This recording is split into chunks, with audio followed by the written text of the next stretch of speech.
How can anybody believe that the Israeli government is not intentionally killing civilians when they're attacking UN shelters, which, are usually filled with civilians?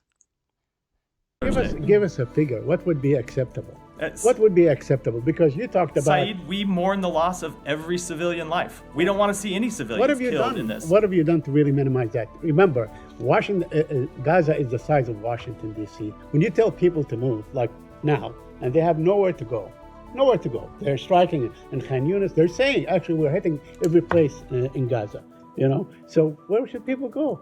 People What should go. be the end? Saeed, let's take it one question at a time. Before you asked a question, let me answer it. Sure. People should go to the UN designated sites that are Okay, but the Israeli government still attacks UN designated sites, so where are people supposed to go? on Israeli lists as deconfliction zones that should not be the target of military campaigns. There are already people who are sheltering in those.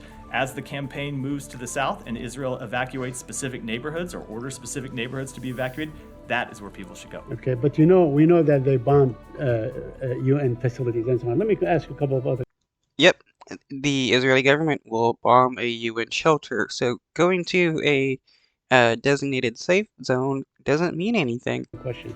You said that Hamas committed atrocities, right? Okay. Do you call the killing of 20,000 Palestinians an atrocity? So, Does that befit the term Saeed, atrocity? I was speaking to the intentional Right. murdering of civilians that we saw Hamas commit.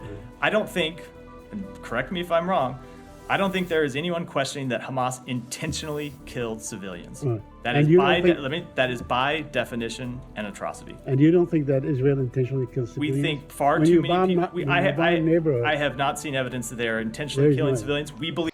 Yeah, this is how the Israeli government gets away with murdering so many innocent civilians.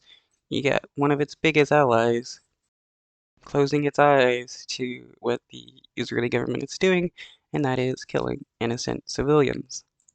Believe that far too many civilians have been killed. But again, this goes back to the underlying problem of this entire situation, which is that Hamas has embedded itself inside civilians, inside civilian homes, inside mosques, in schools, in churches. It is Hamas But that is still not a justification for the Israeli government to attack UN shelters or designated safe zones. that is putting these civilians in harm's way. For all the questions, and I understand why people stand. This would be like a family being held hostage by a terrorist group in the United States, and then the police department bombing the entire neighborhood to kill that hostage in that house. Nobody would accept that as like a feasible answer to stopping terrorism. I stand here and people ask me questions about what Israel should do. I'm happy to take those questions. Right. I'm surprised I don't hear more people saying, why doesn't Hamas lay down its arms? Why doesn't Hamas move out of schools? So you're Why asking- doesn't Hamas take additional steps to So protect you- civilians? Because okay. we think they should, as we think. Well, still no actual justification for why the Israeli government attacks UN shelters or other designated places of shelter. Israel should. Okay, so you are asking Hamas to surrender. Is that what you're asking them to do? We would Right welcome Hamas laying down its Hamas- arms and surrendering at any point. Hamas is not an army. They don't have air force. They don't have a navy. They don't have artillery. They have none of these things. They don't really have any kind of regular kind of structure that they can conduct their surrender. You know, that Saeed, they may not have a navy. Well, No. Let me finish. They may not have an air force. They have sufficient firepower to have killed 1,200 people on October 7th. So don't tell me that Hamas can't lay down their arms and take additional steps to protect civilians, let alone moving out of all the areas that are putting Palestinian civilians in harm's way. They absolutely. It's all about the Israeli government is totally innocent. They can bomb any place in Gaza, but because Hamas is there, any area, okay to bomb. If people die, it's their fault for Hamas being there, no matter where it's at.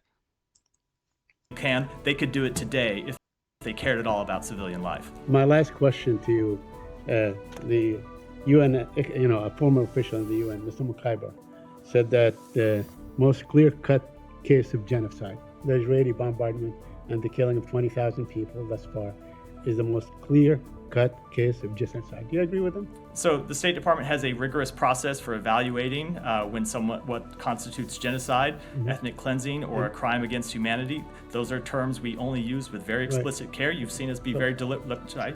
Yeah, obviously they're going to say that the Israeli government isn't committing genocide, even though most nations around the world are.